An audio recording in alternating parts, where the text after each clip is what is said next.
Yeah, let's have a look. All right, Paul, you're up. Basically, instructors is going to steal the money of the goals. You can tell it's Question nine. Or is it six? It's hard to, you don't know what's installing.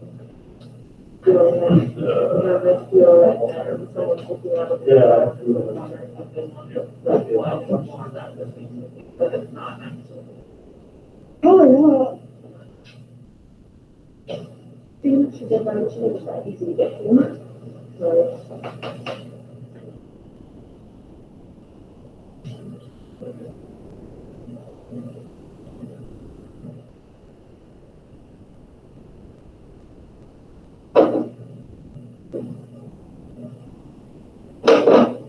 Get ready to say that. Integral from 2 to 3 is negative. Integral from 0 to 3 is going to be less than 0 to 2 because you have to include that. It's good to me. Any questions? Good work. All right, where did we leave off yesterday? You're up?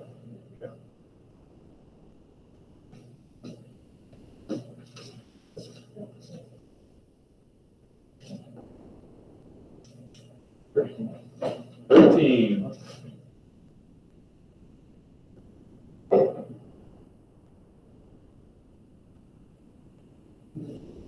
Tiny looking.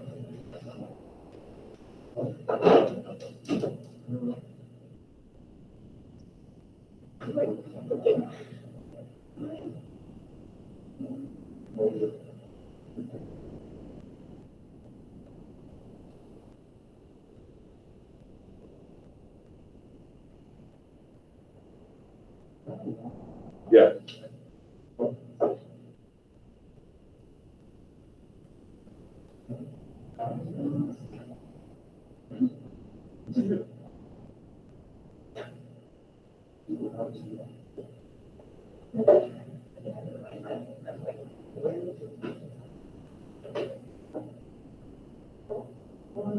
I know, so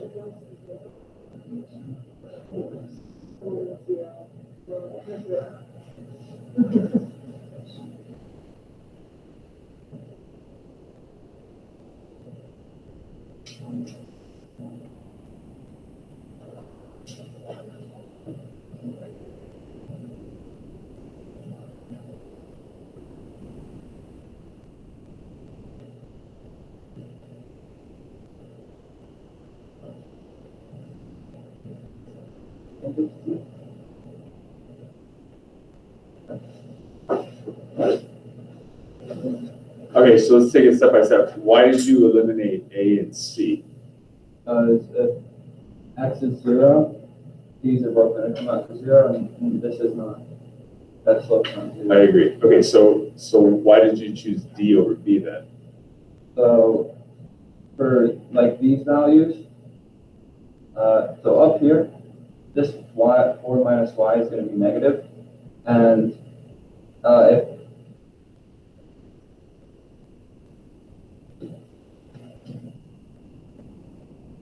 the 4 minus y is going to be negative up here,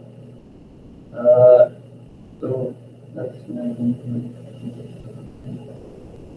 and y is negative down here.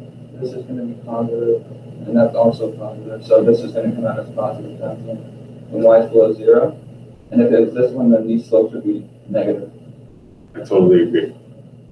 Does everybody understand what he said? So you can rule out these two for sure because they both have x equals 0. Or if x is 0, then the dy dx is 0. And that's not the case here, right? Along the y-axis, when x is 0, it's not always a horizontal line. So that's why you can rule out those two. Then what you do is you just examine the differences between this derivative and this derivative. The only difference is here y is just normal and here y is squared. So if you just think about like how is y squared different than y, just generally, it's y squared is always positive, right? So in this case, this is only going to be negative if y is greater than 4.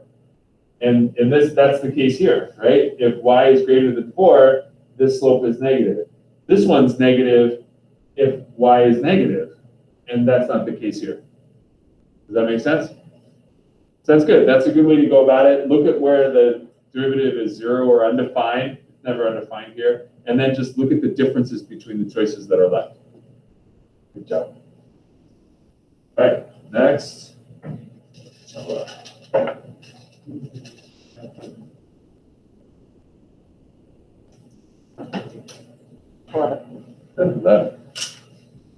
We are running out of multiple choice questions here.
Anybody disagree? That's perfect. Good job. The common mistakes that people make most often when doing implicit differentiation is they forget to do the product rule if necessary. So good job. And then also another common mistake that people make is if this is 3, they'll just put a 3 here. Like they'll forget to actually differentiate that side of the equation. So be careful about that. Other types of questions they might ask that involve the implicit differentiation is they might just want you to find dy dx, in which case you just group the y primes on one side, everything else on the other side, and then just factor out a y prime. Does everybody understand what I'm saying? Okay, good job. Paul, you're up again.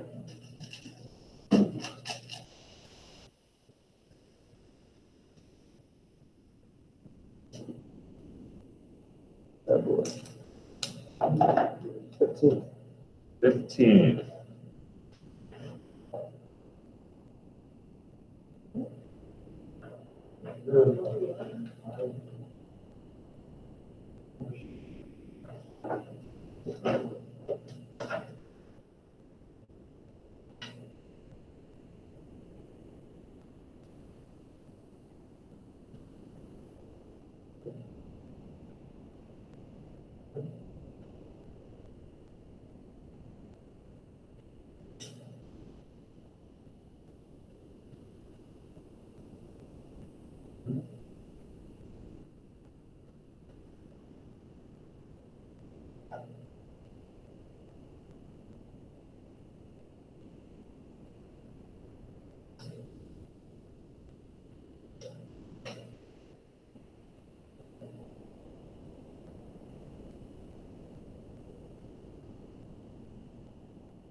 Can you rule any out? I can roll out A and B, Okay, so do that. but I don't know how this actually. Form a friend. Yeah, sure. Any suggestions, anybody? A limit is defined at 1. What do you mean? I thought C was as x opposed to. Oh, gotcha.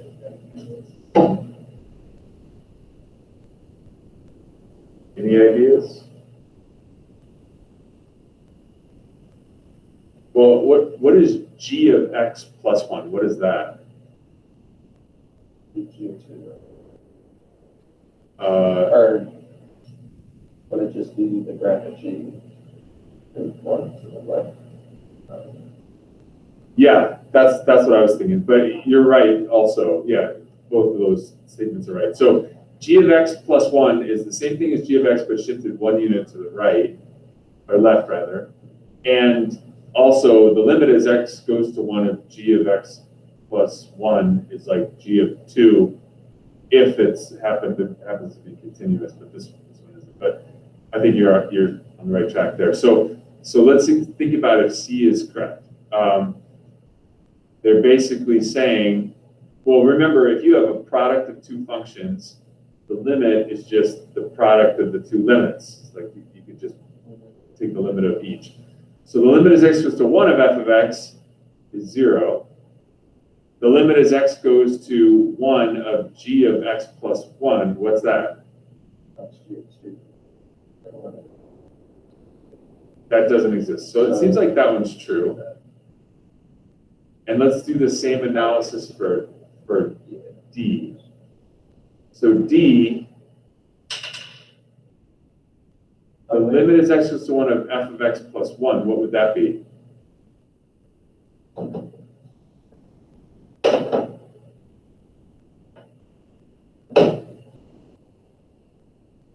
That's just f of 2.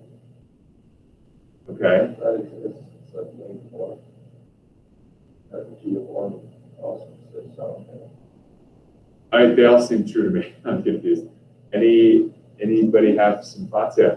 Well, I'm confused why g of x plus 1 is just g of 2 if you're translating. It's not g of 2. The limit as x goes to 1 of g of x plus 1 would be the same thing as the limit as x goes to 2 of g of x. Okay, That's what he meant to say. But in general, if the function is continuous, then the limit as x goes to 1 of g of x plus 1 would be g of 2. That would be true. Does anyone know? Any ideas?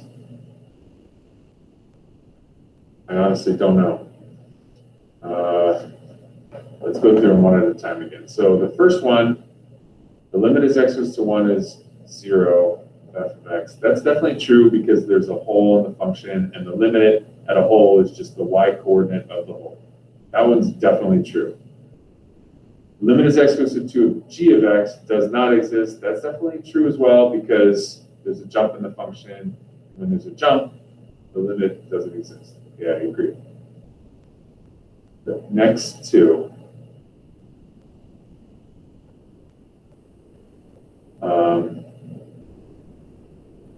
I mean, am I right? Is it true that the limit as x goes to 1 of f of x times g of x plus 1, that is equal to the limit as x goes to 1 of f of x times the limit as x goes to 1 of g of x plus 1. I don't That's know. true, right? I don't know if math works like this or not, but if the limit of x goes to 1 of f of x is 0, does that mean that? I know what you're saying. You're saying 0 times anything is 0. Right. But I don't know think 0 times does not exist is 0. Right. That doesn't seem right to me. Well, yeah, because it's when it's like 0 divided by 0. But wait, That's not 0. but if you were to evaluate it from, say, like, you know how we could split it up, so evaluating it coming from the left versus coming from the right? If Yes. you were to split it up that way, then it would be, again, 0 times 1 or whatever, and then it would be 0 times negative 1, and it would still be That- 0. Seems definitely right to me. Because if you look at this function, the function, this limit is x goes to 1 of g of x plus 1. G of x plus 1 really looks like this. It's the green stuff that I'm drawing here. Looks like this, right? So if you take this, the limit as x goes to 1 from the left, what do you get? You get 0 times 1, which is 0. If you take the limit as x goes to 1 from the right, what do you get? You get 0 times negative 1, which is also 0. So it seems like, I agree with you, that's amazing. This would actually be, I think this is 0. I think it's 0. By Joe, I think it's 0. I think in this question, I would have just chosen C. It was done. It's C. And I have no explanation of it though. This is just the answers, but I like your explanation. That's a really good point. Huh. Yeah, so if I was doing this test, I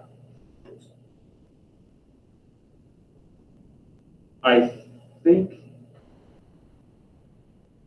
I probably would have gotten this right, because looking at D seems pretty clear that it's true, because you get like -1 times 1, which that's definitely like a number, you know what I mean? So the only one that I would have been unclear about would have been C, and I probably just would have moved on just saying, oh, it must be C because I ruled out everything else. But that's a good strategy to think about. If you're ever wondering if a limit exists, think about the limit from the left and the limit from the right. If they equal each other, then the limit exists. I mean, that's a good way to think about it. Very good. All right. Nice. Next.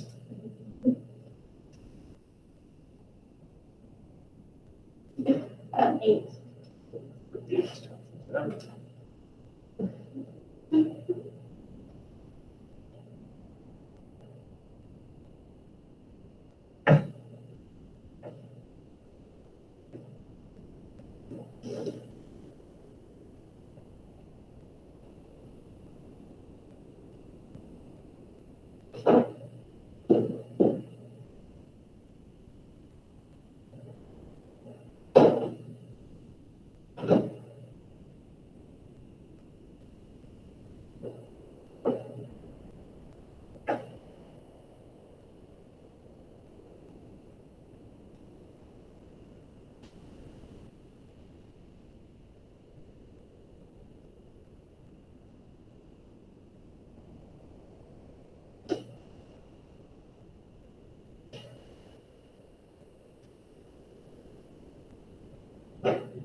feel like I know this though. No, you're right, you just look at Wait, before you go any further, I mean, that's totally what to do, but is there any of these that you can totally rule out right away?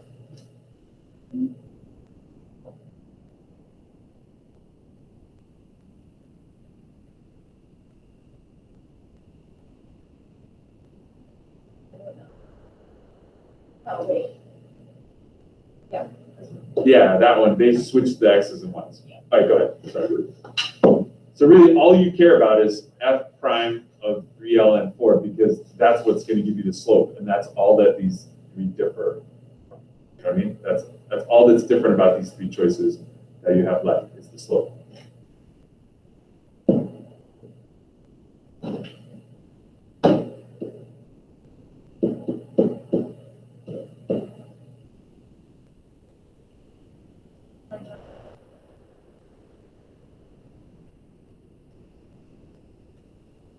I think that's right.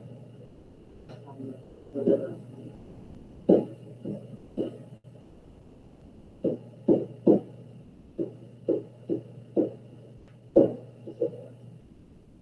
I forgot something.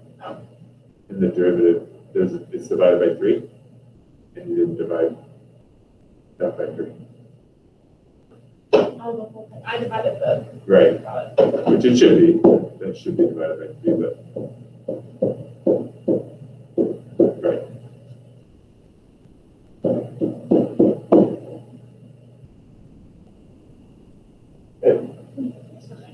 Yeah. Okay, got it. Does that make sense? To find the equation of a line, you always need a point and a slope. They gave you the point directly, and these are all these choices are in point slope form, so you can rule out D right away. The only thing that's different about these choices is the slope, so you just need to find the slope. That's the derivative at that given point. Okay?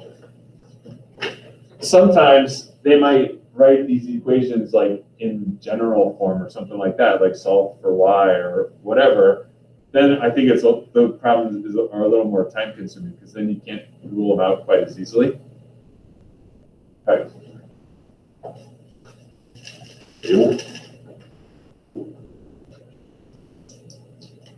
Wow. 23. Yeah, put that down. Yeah. The technology.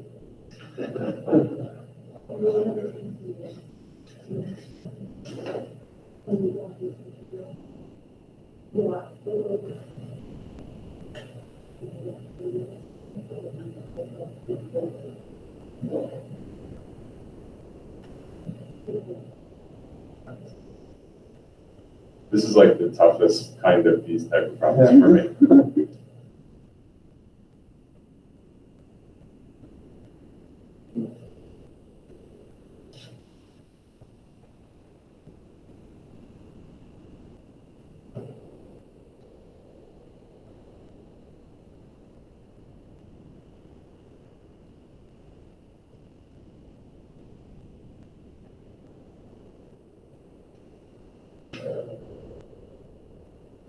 Before you go any further, is there any one of these choices that you can just totally rule out?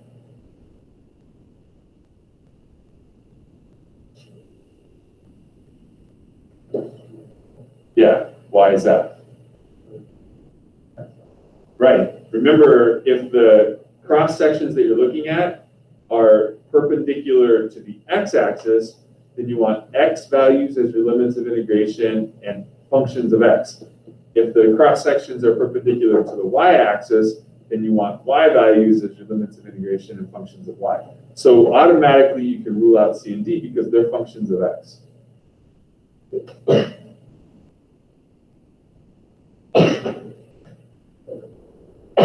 Yeah. No. It's y equals x squared. It's a parabola.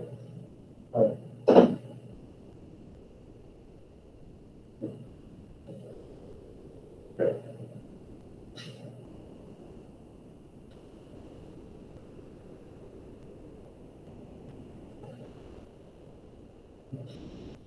Okay. Can you move it down?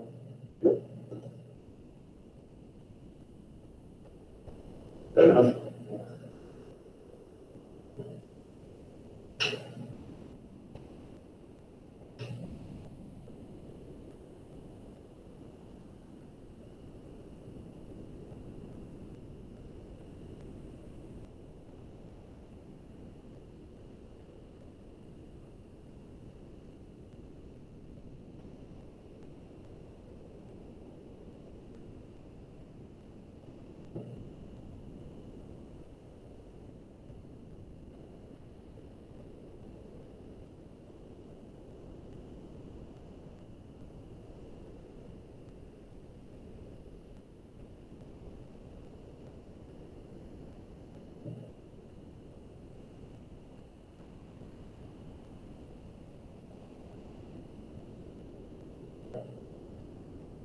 You can phone a friend if you want. What's that? I'm gonna have them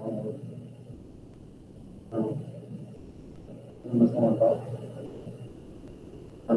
When you're dealing with functions of y, top is right and down is left. Anybody disagree? Okay, I think that's right.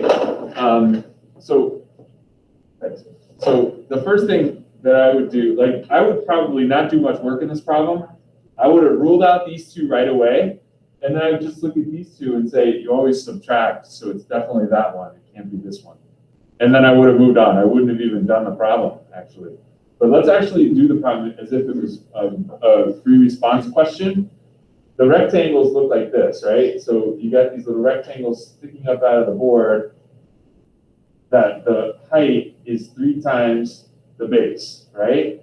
So in general, if you think about the area here, or the volume rather, this is 4. So it's the integral from 0 to 4 of base times height, right? Base times height dy. Okay, so the base is this distance, which is right minus left, radical y minus y over 2. And the height is 3 times that, 3 times radical y minus y over 2 dy. y. And then you can see that definitely simplifies to be choice A. These can be combined and the 3 can be moved out. Right, so remember, when you're dealing with functions of y, you don't take top minus bottom, you take right minus left, because everything's reflected over the diagonal. Any questions about that? Okay, so 23, A, pretty sure, yeah, that's right. Next, Luke?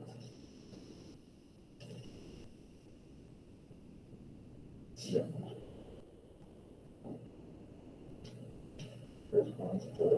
Free response question number 4. All right, we're going to do this really quickly.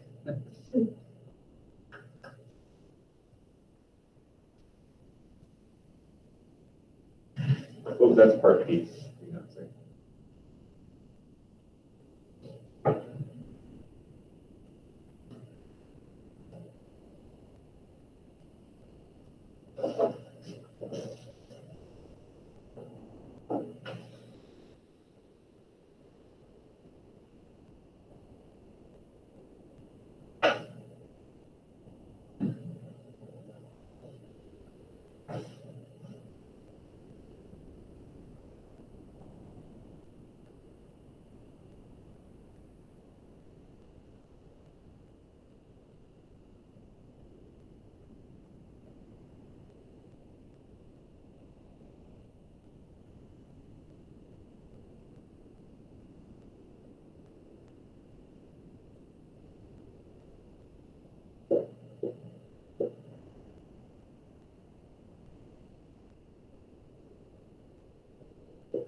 No, what is this that you've just found?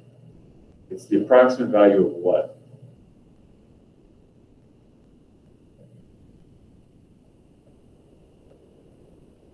The area. Yeah, so write that. Say this is approximately equal to what?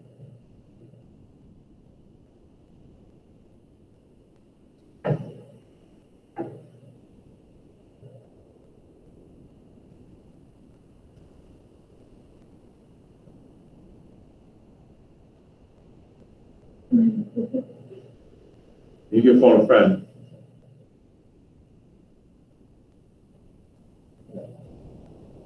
What is this approximately equal to that he's found? What? No, it's not. This is not. This is approximately equal to the integral from 0 to 6 of f prime of x dx. Okay, so they want you to find the approximate value of f of 6. How do you do that if you know the integral?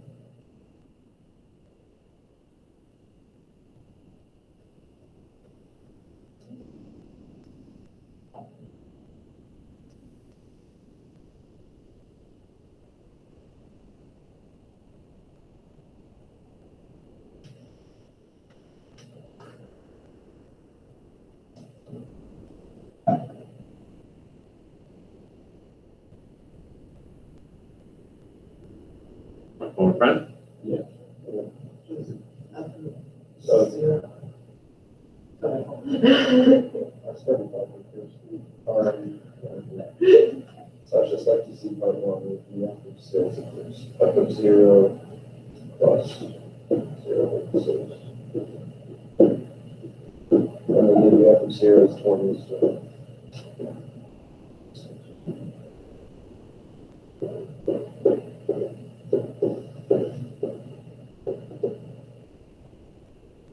Good, so then I would say this is approximately, f of 6 is approximately equal to,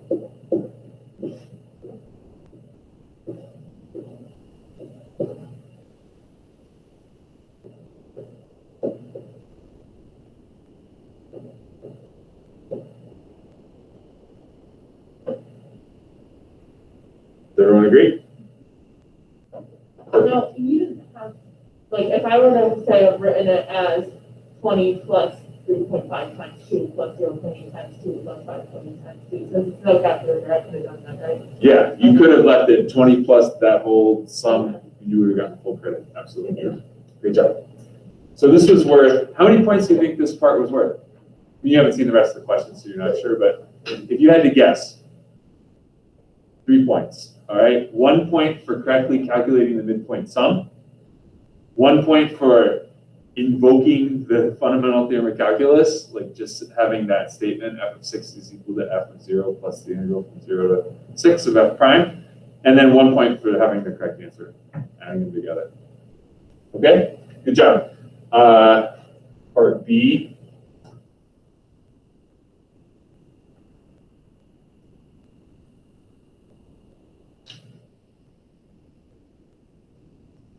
So remember, the approximate value for f of 6 we got was 40.2. And their question is it possible that it could be 70?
You can phone a friend if you want.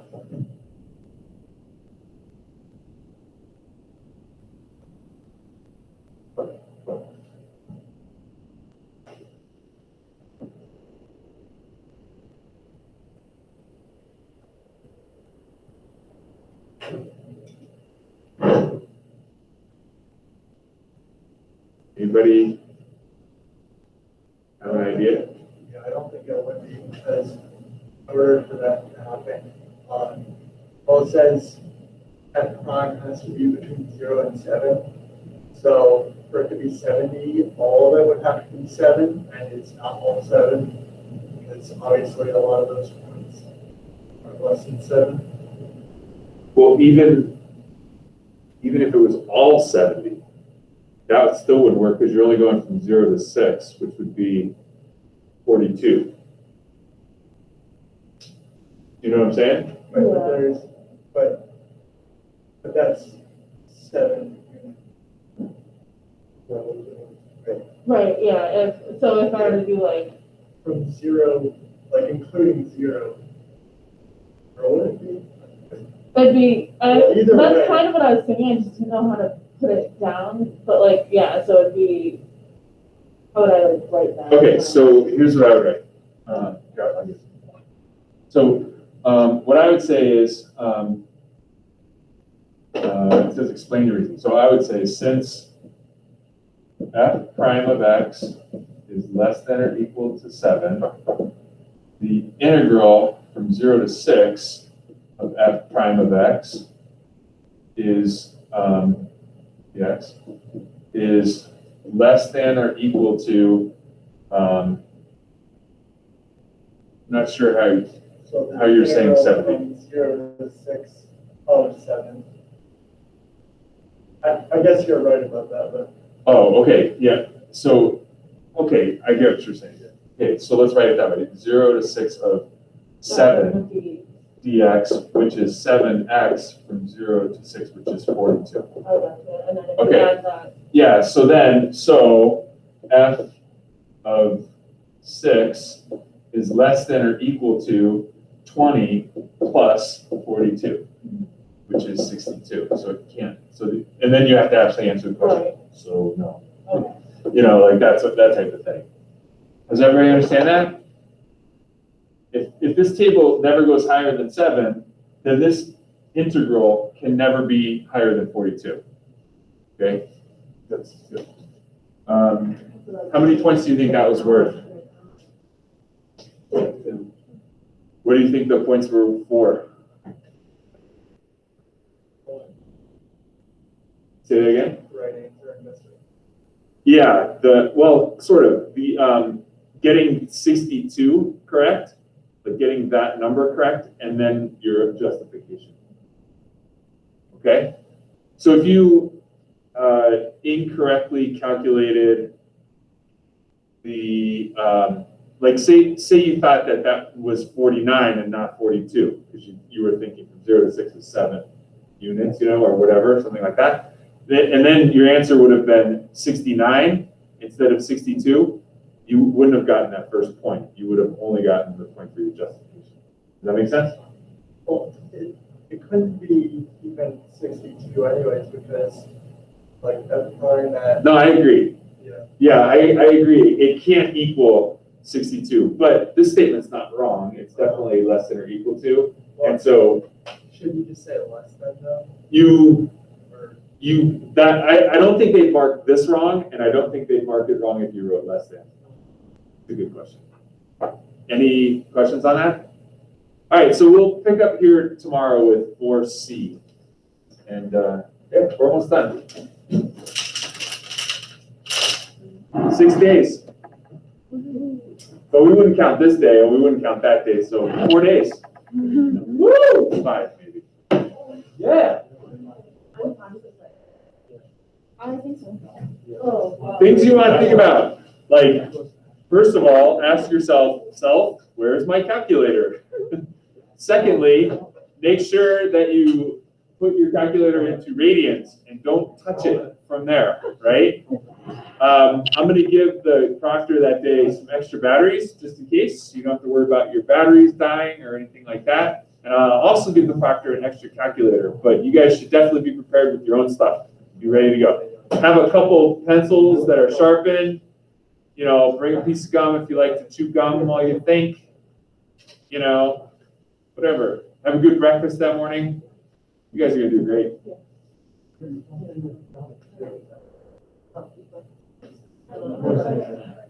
I don't usually have